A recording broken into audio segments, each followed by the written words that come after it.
Welcome back to This Is Live, the Sunday talk show, here on the Arise News channel. With me, I have Professor Bola Akinterinwa, Professor of International Relations at Achievers University, Owo, Ondo State. Professor Anthony Killer, Professor of Strategy and Development and Institute Director at the Commonwealth Institute of Advanced and Professional Studies, CIAS, and Professor David Aworawo, Professor of International Relations and Strategic Studies at the University of Lagos. Well, three professors. It's a panel of professors today. Merry Christmas to all you three. But first, today, we've been looking at a number of subjects. We had Reverend Father Raymond Anoliefo of the Catholic Archdiocese of Lagos, talking about the practice direction from the Pope at the Vatican, saying that priests, within the Catholic Church can now offer blessings to persons involved in same-sex relations. And this has generated a lot of controversy as to what exactly does the Pope mean? What is the meaning of blessing? Is it liturgical blessing or spontaneous blessing, as Father Anoliefo was trying to point out?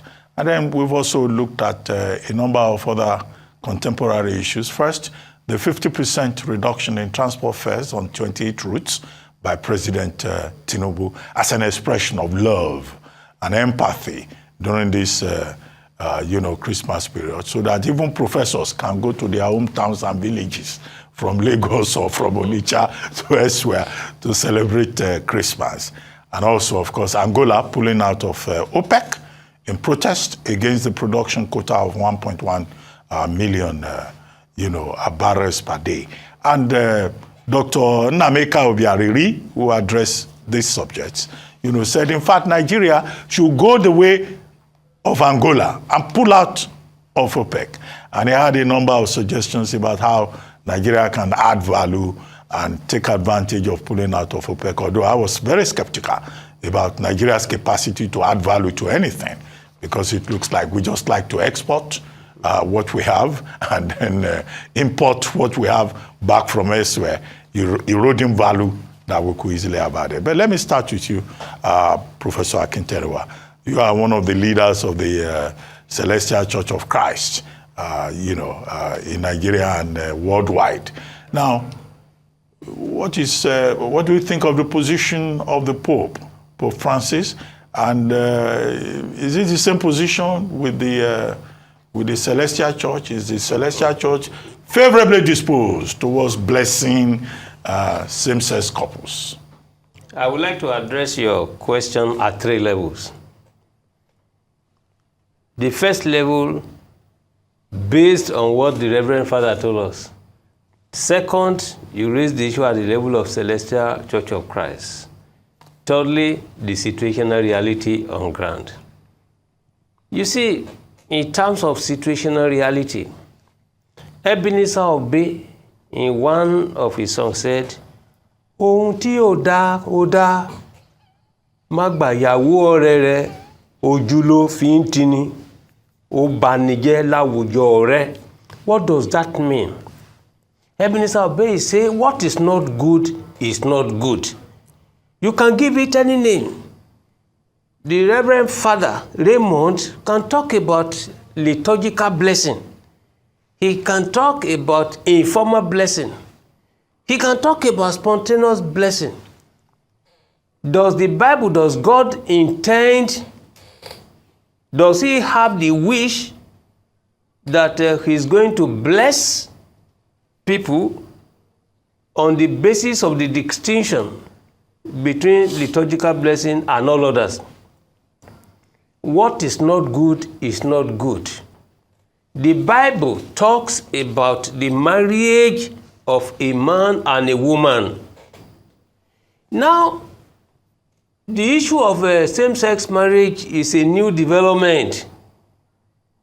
So, in this particular case, I want to stand on the basis of the recommendation, the conclusion of the Conference of the Catholic Bishops, according to which they can only bless individuals who will want to be converted eventually.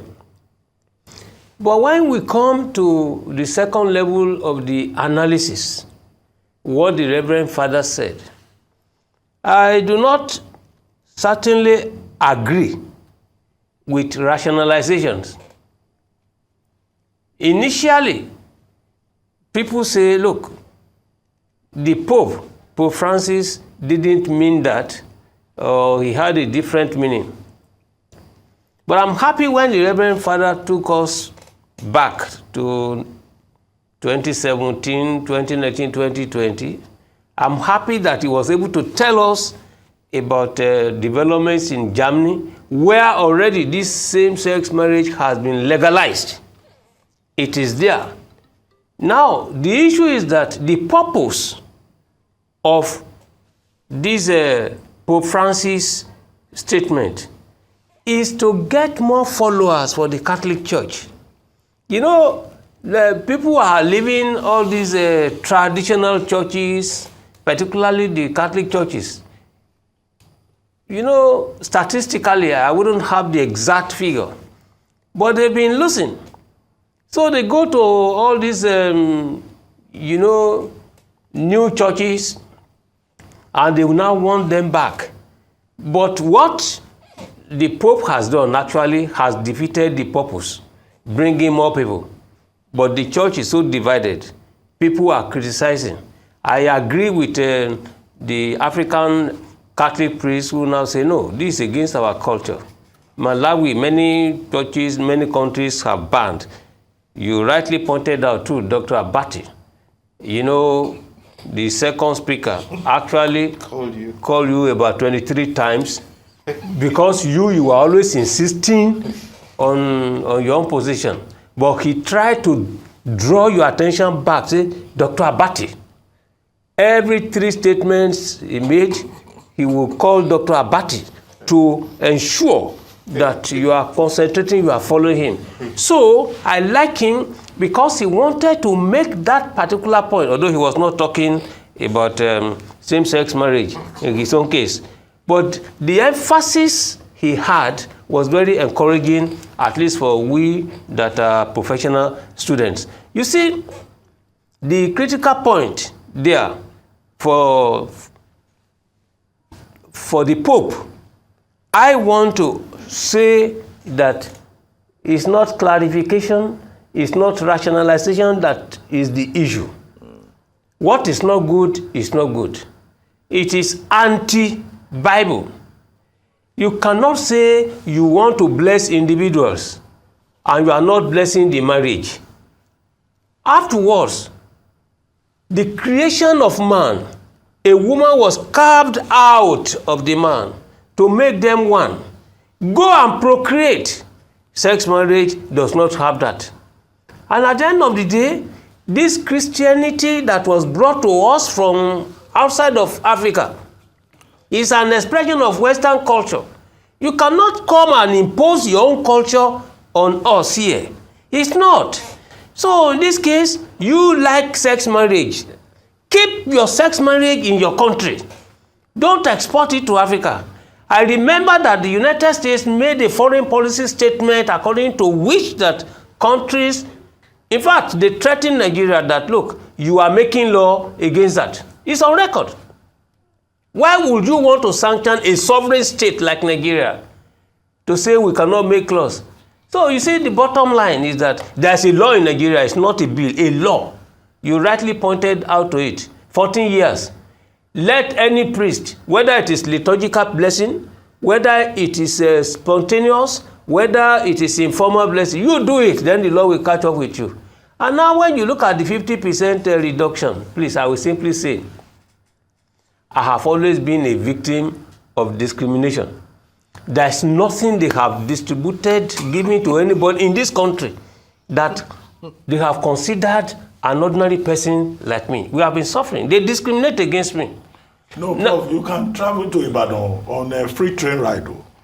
Now, this period. Now, this you can take half 50% no discount going to go Ondo. to Port Harcourt. There's no train from Lagos to Ondo where I want to go to. Okay. Why must I, because I want to benefit from what you are giving? But you can go to Abuja, Lagos to Abuja by rail. Do I have a house in Abuja? Is that my place? No, please. If you are giving anything to the people of Nigeria, try to ensure that the generality. So people who have businesses in Abuja everywhere, they take advantage. All right? I don't have business there. So why are you discriminating against? If they are talking about subsidy, the subsidy can never come to my area. They discriminate against me as an individual. Why is it always ad hoc also? Why are you not making policies that will endure? And as a matter of fact, I think it was Dr. Obiarairi who said he never trusted the government, what they do. He said it all. We've been saying it here. We've been saying it there. In a country where, for instance, a snake will swallow billions of naira and nothing will happen. Professor The same thing. Let's hear from Professor Aworawo. Okay, all right. Maybe he has benefited from the free ride, or maybe he's still planning to go to the Midwest and enjoy Yes, David has Tinubu's always expression of benefited. love this period. Professor Aworawo. Well, let me say a few things about the same-sex marriage thing. Yes, what Professor Akinterinwa just pointed out that there are the United States, especially, has tried to universalize its acceptance of same-sex marriage. You recall when Abuja, August the 1st, 2011, when we were that, where it was raised. Yes, Professor Joy Ogu, lamented. She was the Nigerian representative of the United Nations at that time. She lamented how she had suffered because of this same-sex marriage thing, that all the Western countries were against her, were against Nigeria, that unlike South Africa, which had, fallen in line with what they wanted. Same-sex marriage thing, you have the legal, you have the social, you have the cultural, you have different dimensions, you have the religious. Since we are going to the religious, I just want to, talk about that. I mean, the Bible condemns homosexuality. So it's difficult for any religious leader who is Christian to try to justify that and still be biblical. But if you talk about the social, well, there are societies that, like in the West, where they are not encouraging it. But of course, there are also some environments like ours that consider it abhorrent. Those views too must be respected. And if you look at the parts of the world that have stood against the Pope, there are also those areas where, they find it objectionable. For the religious, that dimension, of course, it's difficult for you to find anybody who understands the Bible, who will support what the Pope has said. We hope they'll be able to reconcile the contradictions and we can move forward. As for the 50% rebate, well, I do not see it as, well, some people benefit from it, and to that extent, as far as I'm concerned, anything, no matter how small, no matter how infinitesimal, that can make the life of Nigerians better, I always encourage it, because the government has this propensity for favoring the rich. Any small thing that the poor can benefit from, yes. But it is not very smooth. If you go to the bus parks, those people are still charging the way they used to charge, from a place that used to be 18,000 and now 27, 28, 30 in some cases. A colleague of mine will say he will go to the bus stop today. If he can find one for the normal rate, he will pay, but if he cannot find, he will return home. So professors cannot travel because one, the thing is limited, and two, the route, just like Professor Akinterinwa said, the routes are not all covered. And then three, the commercial bus drivers are not taking it. It's only government trains and all that are able to. But no matter how small, the poor benefit from it. Well, we'll support it. But the poor never really benefits much, or let me not say anything from government. Just take, for instance, the president, the government announced that they would give 35,000 to all government workers, federal government workers, for 6 months. They only paid for October. They didn't pay September. November has passed, they didn't pay. And people are wondering, what has happened? But when it's members of the National Assembly, when it's ministers, they get all the, all the billions all the hundreds of millions and billions you can think of. So it's not a neat policy, but since at least some poor people benefit from it, one supports it. And then finally, oil. Nigeria has no business pulling out of OPEC now, because the reason why countries that are pulling out do not apply to Nigeria. So it's in Nigeria's interest to remain in OPEC. The quota that OPEC has allotted to Nigeria cannot even meet it. And so what's the use? I mean, Nigeria will have some benefits from being a member of the cartel. So I disagree with Dr. Biari on that. But I agree with him. We were once secretary, right? Of Yes. OPEC. Yes. That must be some game. And it gives us some opportunity to also show ourselves, at the global stage. So it does not apply to Nigeria. So I don't agree with him on that. But I agree with him on communities being part of, security for the pipelines and all that. But you see, Yes. Prof, Yes. the good point about any country, Angola, opting out re-emphasizes that the state remains the unit of analysis in international relations. Of The course. supranational character of all these something. OPEC is really a cartel. He was saying that it's But there are like, benefits, it's not like. and there are So, benefits from it, and Nigeria can benefit from it. Angola will not benefit. That's why it's pulling out. Does not apply to Nigeria. That's what I'm saying. It is a different The context. question Obiariri was raising is, what exactly is Nigeria benefiting? Precisely. Well, We should gain. Nigeria, OPEC, even whether we like it or not, OPEC has helped to stabilize prices. Yeah. The prices would have been lower than it would be at certain times if OPEC were not there. We know Maybe how. the prices would be better if Saudi Arabia were to cut production by about 5 million barrels. But per it day. will not. It has the right to even produce more. But because it is bringing it down and encouraging us to bring it down, it is making the price higher than it would have been. And countries, even non-OPEC member countries, are benefiting. So it's not, OPEC's intervention is not useless. In fact, countries that are not members are benefiting from OPEC's activities. And since Nigeria has nothing to lose if it remains a member, the reason why Angola is leaving does not apply to Nigeria. So it makes sense. The advanced countries want to maintain low rates. They do not want OPEC not high prices. functioning well Yeah. is to the advantage of those advanced countries. Do you know how much the US has been fighting OPEC and all these other countries? Do you think if it's not in their interest, they will be fighting OPEC? Fine, yeah. So I disagree with him, but on communities policing the pipeline, engaging them, I agree with him on that. But apart from that, we need something higher. The hiring of that Tantita, or that, I think that's the name. Tantita. Yes, and then the Navy and all that is important, because those community people, there are places they cannot get to. There's high level theft going on beyond the communities. High level, at the highest level, if you like. The Navy, I think, is culpable. If you look at the way the stories are told, these are things that we need to sanitize if Nigeria will benefit maximally from its oil resources. Professor Killer. Well, I mean, same-sex marriage, I have a bit of a different position than most people on mainstream idea. Generally speaking, my view on sex is that if I'm not doing it with you, I don't care who you do it with.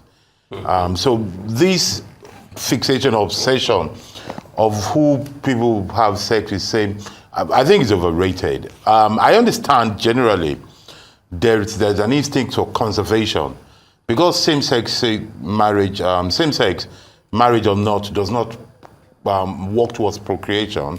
I can understand human beings trying to defend themselves. That's an anthropological, even ontological defense of survival that comes in. I see it in that analytical way. The Pope's opening, Professor Akinterinwa was right. The Pope wants to open up, to more people, because they're losing people. They're losing people to Pentecostal. They're losing people to the secular movement. They're losing people to a lot. So the man has to try to get more people in. I'm very fascinated. There's a saying about people who are more Catholic than the Pope. All of a sudden, a lot of people are more Orthodox than the Pope himself. I think the Pope should be allowed to do his thing, and people should just, really mind their business, because a country like Nigeria, this idea of us having a law so stringent on same-sex marriage, it makes me laugh, because of all the problems we have. Even when that law was being passed, my position was that of all the problems we have in Nigeria, to take time to go and be legislating same-sex marriage appeared to me some kind of eccentricity. It's like the same mindset of people who one day in parliament in Nigeria woke up to say Nigerian footballers should not plait their hair. And I'm thinking, these people, you've not done light, you've not done road, you've not done many things, and you have time for all this kind of aesthetics and moral thing. I believe that we need to be careful about this. I think the way the world is going, some of our firm beliefs are becoming archaic, and if we're alive to deal with it, some people should just stay by the side and watch the evolution. Because you see, I understand when Christians, Christians and lawyers have one thing in common. They'll be quoting their own book to make a point for you. And you're talking to me with your Bible, and I'm looking at you saying, what if I don't read it? But, it's the same lawyers do. That thing that Christians do is always making me laugh. But here's the point. We should be careful when we take the universal facts of the Bible as if they are totally just. Because this Bible that a lot of people quote, busy as the Bible is, complete as the Bible is, it never found space to condemn racism. It never found space to condemn oppression of women. It never found space to condemn invasion and aggression of innocent people or people who are minding their business when the children of Israel were going across the thing. There are lots of contradiction in that thing. And I believe that if we're alive to see the social changes, we should just, if not embrace them, we should step back to understand what is going on in the world. Well, you see, Prof, you are treading on dangerous waters. Yes, help me, save me. You want to accuse him of blasphemy? Save me back. See, I never had the opportunity of talking about the Celestial Church, but you are trying to raise that one. The Bible, yes, you are reading it upside down. Okay. You see, the Bible. Help me readjust it. There are three, always three levels of analysis of the Word of God. Yes. The way God preaches himself, what Yes. he says about himself. Yes. I, the omnipotent, omniscient, do everything. Yeah. Emini, in the Yoruba Bible that you are reading. Yes. Now, what God says is quite different from the messengers, the evangelists, that are going to retell the word of God to others. That's fine. Now, others that are now coming to listen to the messengers of God are different. Their understanding different. Yeah. Then the environmental conditionings that prompted the testimonies given in the Bible. Yeah. What obtains today was inexistent by that particular time. We are talking about 2,000 years. It's the same thing, Prof. Yes, that's fine. No, you see, because you say the Bible doesn't talk about racism, it doesn't talk about X, Y, Z, etc. Yes. As a matter of fact, it does. The only thing is that many of what is happening today had been said in the form of parables. They are there. The Bible condemns, discrimination. Bible condemns slavery. Yes, now, look, you see. No, he taught how to manage slaves. It's okay to be a Christian. You see, this thing we have to be careful about it. It is okay to go by faith. I believe that God and God itself, divinity, is a mystery that goes beyond human thing. The idea of some people, because they've read the Bible, they've done some theology thing, to believe they can interpret it as a final word for everybody, I think is a bit arrogant, generally speaking. Because if you look at the logic of it, there's a lot of limit. The word is sophism, in which people arrogate themselves this idea that they can have a final word on things. It doesn't exist. The Bible does not condemn slavery. It tells you how to manage slavery. And yet people are beneficiaries of anti-slavery movement. So we need to look at it. It's a kind of, it's a change. Christology. Yes. The study of Jesus Christ. Yes. Ecclesiology, the study of the church. The church, yes. Eschatology, the study of the end times. Yes. Pneumatology, study of the Holy Spirit. Yes. Soteriology, the study of salvation, etc. Yes. Unconsciously or not knowing that this issue will arise is part of what I have discussed in my column today. You see, when Father Raymond was talking in response to the question raised by Dr. Abati, that what is the essence of Christmas? Yeah. And he was now trying to say, well, you only need to show love, charity, and not the way we emphasize these ceremonial dimensions, which Professor Aworawo mentioned last year, December, by this time of last year. Yeah. We will agree. You see, the issue is that God has given you the opportunity to know what is good from what is bad. But we're not arguing that, Prof. No, because you see, this issue of faith. Prof, let me say look, this is my position. My position is that there are certain things that we should understand that they are mystery, and we should not arrogate ourselves to impose our belief on other people. I am not saying I'm for same-sex marriage. I'm not against it either. I'm not very interested in it, is my position. I'm more interested in more material things, No, if you're more a cogent Christian, things. you must be concerned. But you see, that's the case. If you're a Christian, you must be a cannot totalitarian. No, the thing is this. So if you're a Christian, Yes. you must impose your belief on other people. No, I am not that kind of Christian. I'm not that kind of believer. My own Christianity, my own faith is more spiritual, is a relationship between me and God. I believe in a society where even our moral values are not legislated. Let us lose moral suasion for people to do. There's an argument about these things. If we go keep on legislating, we are moving towards a totalitarian situation. And here's the point we need to make. So, international relations experts pick up this thing. You cited the case of Joyogo that was saying that the Western world is trying to impose on other people to follow their values. It is only natural. People always try to make you do what they feel is right. That same mindset. Their own conception. Wait, that same Their own mindset. conception You of see, what is right. Yes, yes, that's true. Their own conception of what is right. Maybe I should but is say that one, conception? and clarify this I'll issue. just say one thing, and I stop international relations. It is that same conception that made some people fight fascism, fight Nazism, and all form of totalitarianism by saying that even though Germany feel these things is their law, it is not right for you to do so before aggression. It is that same mindset that made some people say that we must force South Africa to stop apartheid. Because let's be careful, apartheid was legal, but it's not moral. Outside South Africa, some people said what you're doing with your sovereign state by oppressing black people is not the right thing. So I think it's negotiation. The government that was in power in South Africa Yes. make it look legal. But It that's was the point. not. Okay, maybe we So- take Professor Aworawo's Aworawo's intervention yes. there, and then we make progress. Exactly. We go beyond religion. You see, on the issue of this same-sex marriage, like I Yes. said, there are different dimensions to it. When Obama came, anytime he traveled to Africa, he always had issues with African leaders over same-sex marriage. Yeah. But he has a right to his position. Some position.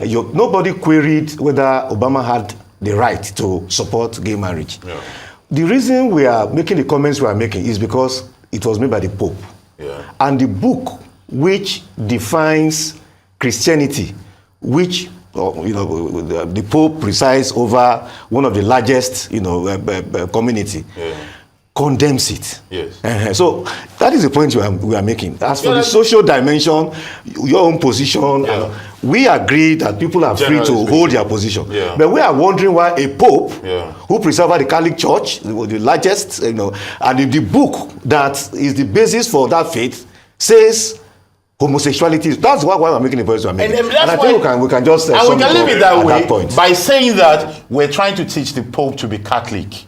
Anyway, I guess we can't resolve the question here. No. Professor Kila, do you have any comments on this transportation largesse? Well, I think the transportation thing, I totally agree. Anything that will help anybody, I'm for it. You want to ease their pain. I do not like the language of out of love because don't love us, your president. The president should be doing his job. This idea of, I call it babaism. This idea of a Father Christmas who says, these my poor people, let me give them a bit of slack to do things. It's a very dangerous thing. I call it harmful help because it takes away citizenry.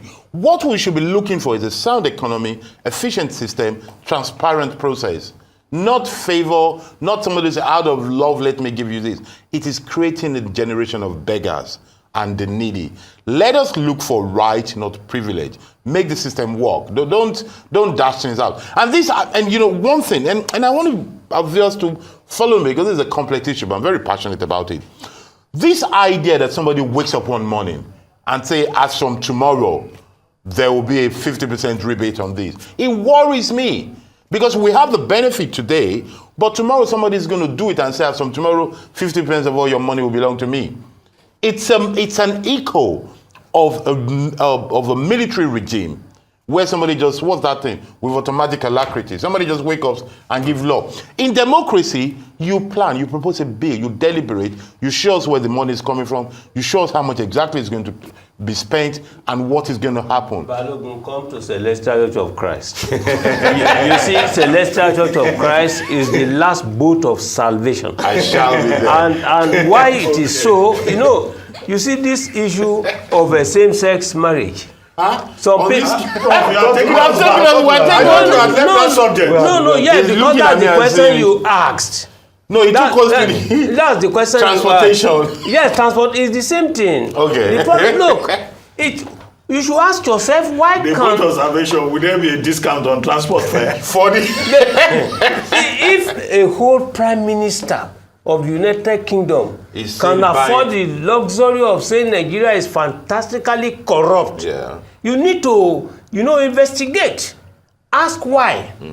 A prime minister at the United Nations, the same one prime minister of Britain said in Nigeria, there is one area, territory close to Abuja, where they are training terrorists.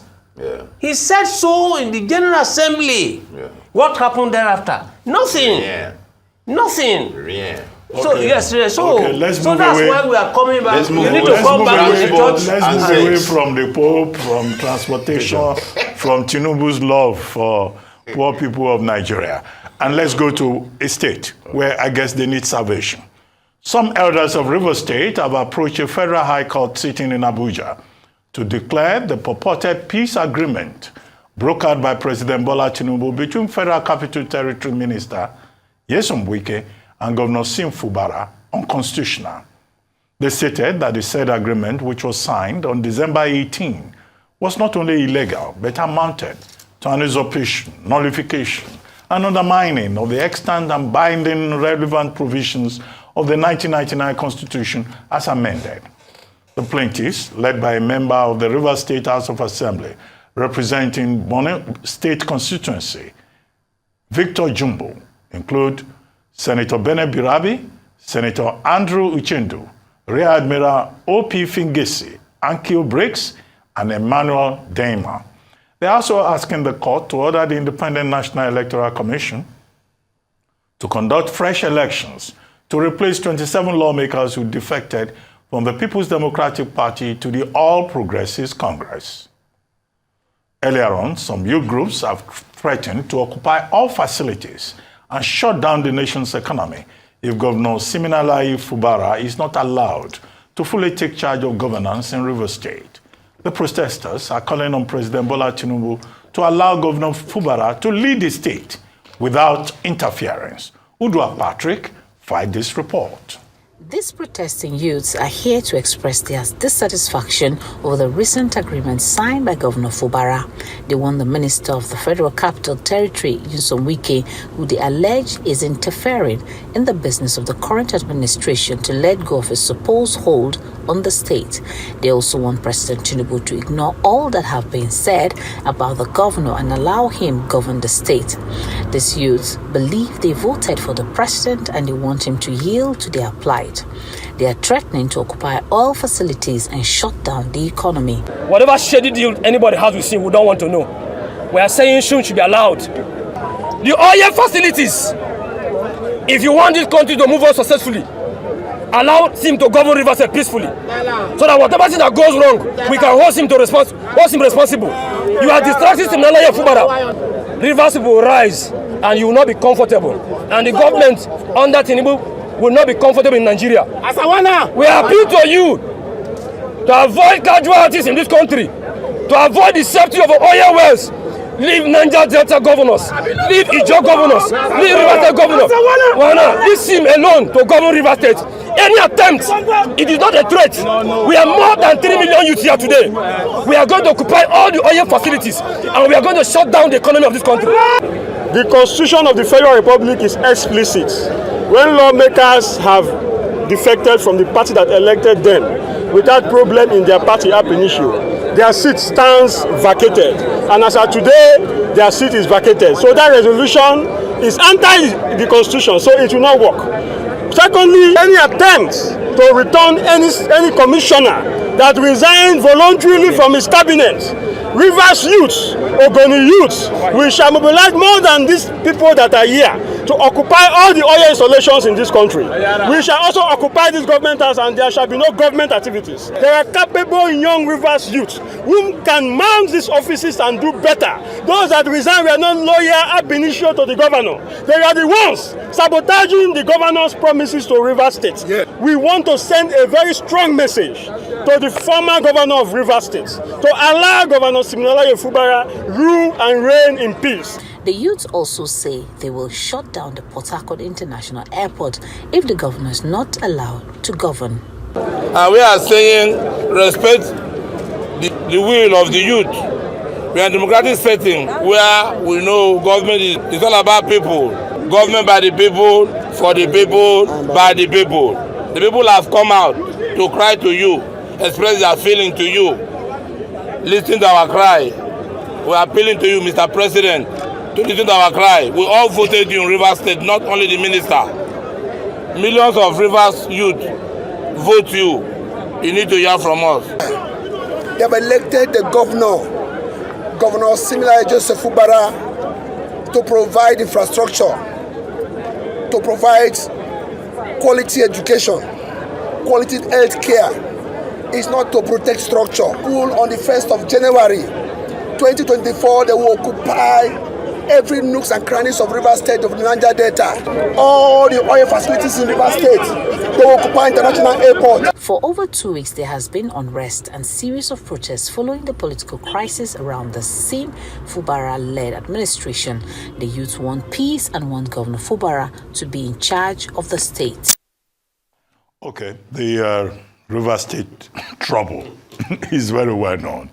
And, I'm sure the 8-point agreement, the reaction to President Tinubu's intervention, the interventions by various groups, including the Ijaw Youth Council, Ijaw National Congress, and youth associations, lawmakers, and all that is in the public domain. But what is the way forward in Rivers? Let me start with you, Professor Aworawo. Well, gradually we are moving towards anarchy. In Rivers, maybe to some extent too in Kano. The government needs to be very careful. Last week I spoke of the sociology of the Ijaw, and I said it will be very difficult for Wike and whoever is supporting him to torpedo the governorship of Fubara. We are seeing it play out now. I say this because I know them very well. They are neighbors. I also meet them in Abuja when they come to Amnesty office, several other places we discuss. Sure, not part of them very well.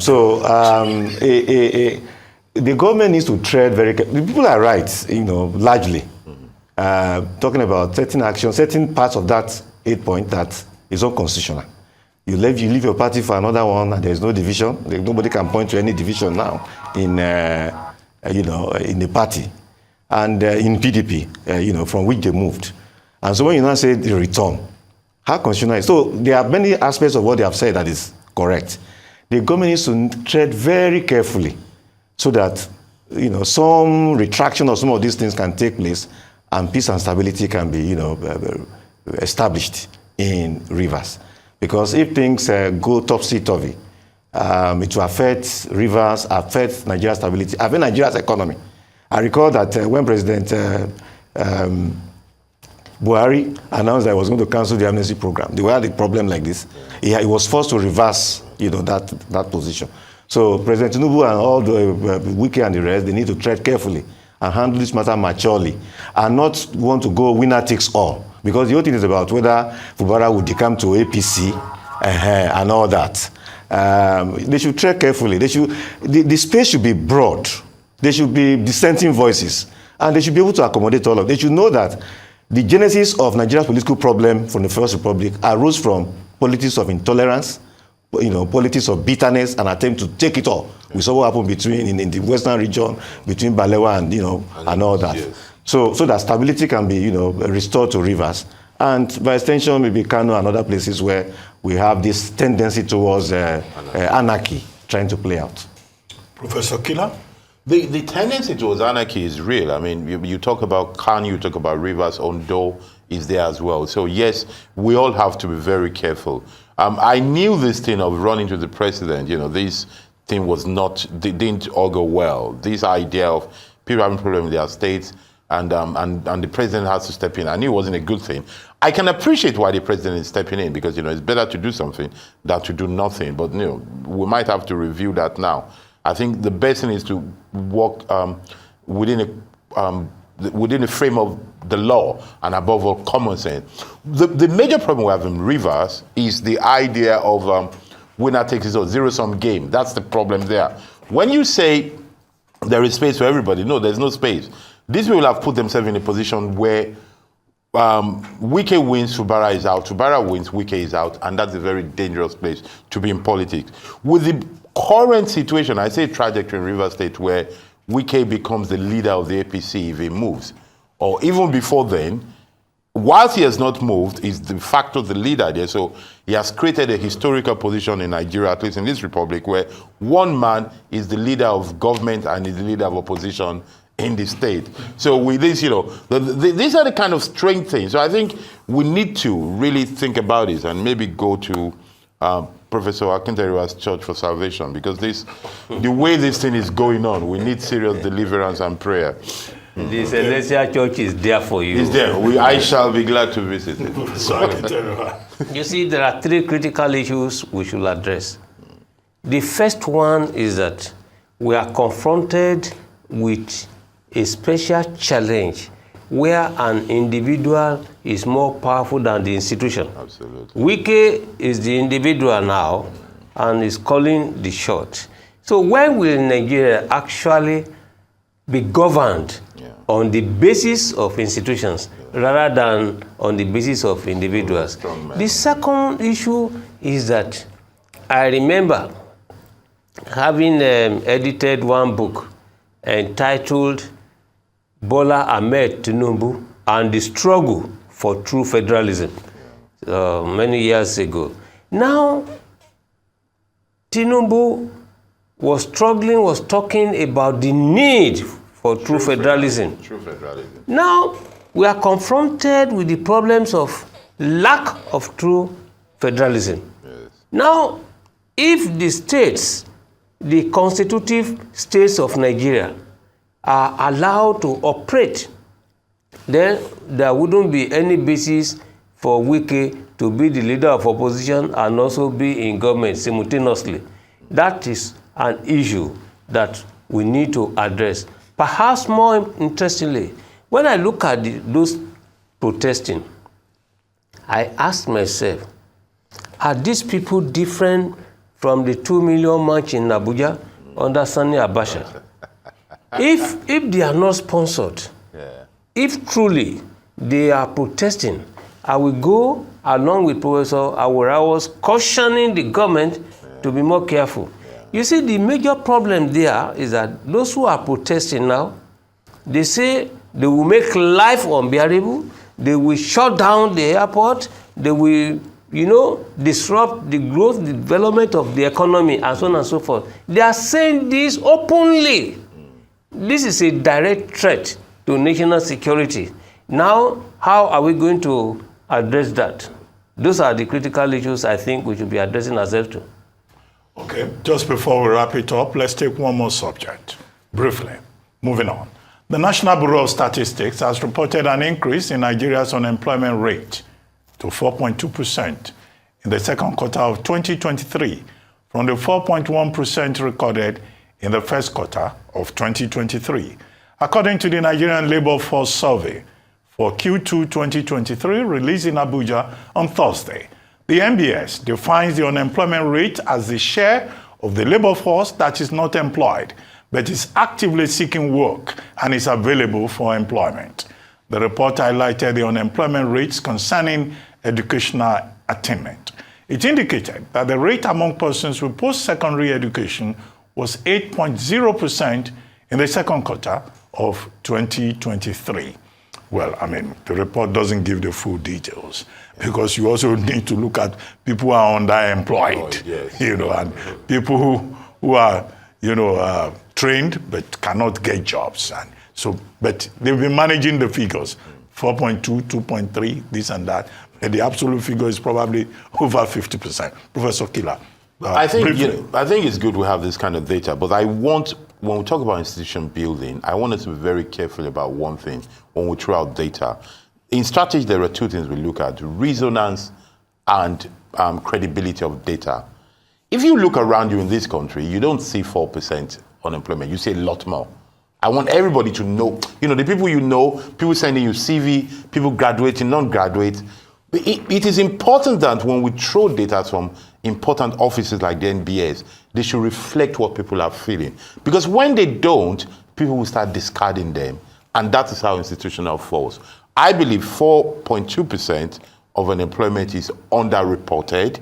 Not that I wish for more, it's just that factually, because I live in the real world, my feeling that thing is underreported. We're close to double that, if not more. And what we should be doing is to find a way to solve the problem, not try to douse it or make it look better than it is. We're going to solve the problem through fiscal policies, through monetary policies, through things that will encourage direct investment. And the baseline for that is security and vision. Well, Professor Aworawo, what exactly is wrong with our school-to-work transition? We produce students, either secondary level, university level. There are no jobs out there. There's this disconnect between the training institutions and the labor market. Yeah, two things. One, there are people who don't have the requisite skill, and the percentage is sizable. The second has to do with lack of opportunity. Even when you have all the skill, you have all the experience, you have everything, if there's no one willing to hire you, you can't be employed. And government can address that. Two key things that government can do. We have been talking about industrialization. When the industrial sector expands, people would be able to get a job. And then more encouragement for small, medium scale enterprises, because there are actually people who have the skill to do something on their own, if they have such encouragement. The government is doing a lot along that line. We must mention that, but they need to do more and be more systematic about it, be more focused and systematic about it to make it work. When this happens, yes, those who have the skill, who want to work, will be able to find work. But again, those who people say are unemployable, they will need to develop themselves, to be able to keep up with contemporary needs, of industry. Professor Akinterinwa. Whatever statistics you are talking about, you talk about fiscal, monetary policies. My concern is, what is the extent of quality of food that is brought to table? All these mathematical calculations, computations all along, do they address the problems of the people? And as to the issue of people not being employed, I think, my very little experience at Ashibas University, the university is now trying to create a special relationship between the university and the private sector. Absolutely. In such a way that now they are carrying out researches, all right? In such a way that when you are graduating, you have a place to go. The curricula as given by National University Commission ignores completely this aspect of industrialization. Yes. So I think when there's a collaboration at a triangular basis, the NUC, the university, and the private sector, I think that will be a better way out. There is need for a triple entente or triple alliance using the...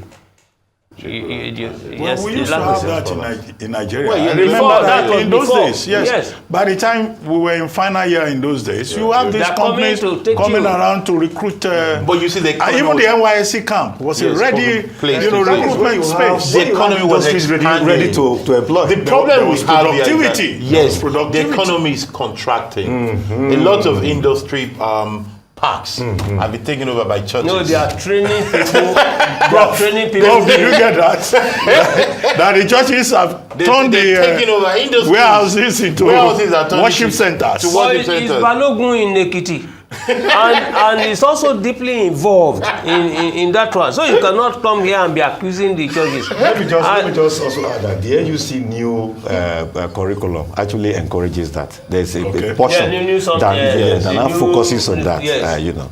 And if that is, taken to the highest level, it will also encourage. I think it's good, but we just need to make the economy expand. Yeah, exactly. Where the economy expands, employment follows. Exactly. Yeah, once there is productivity. Yes. Rather than just conspicuous consumption that has become a tradition in Nigeria. You've been watching This Live, the Sunday talk show here on Arise News.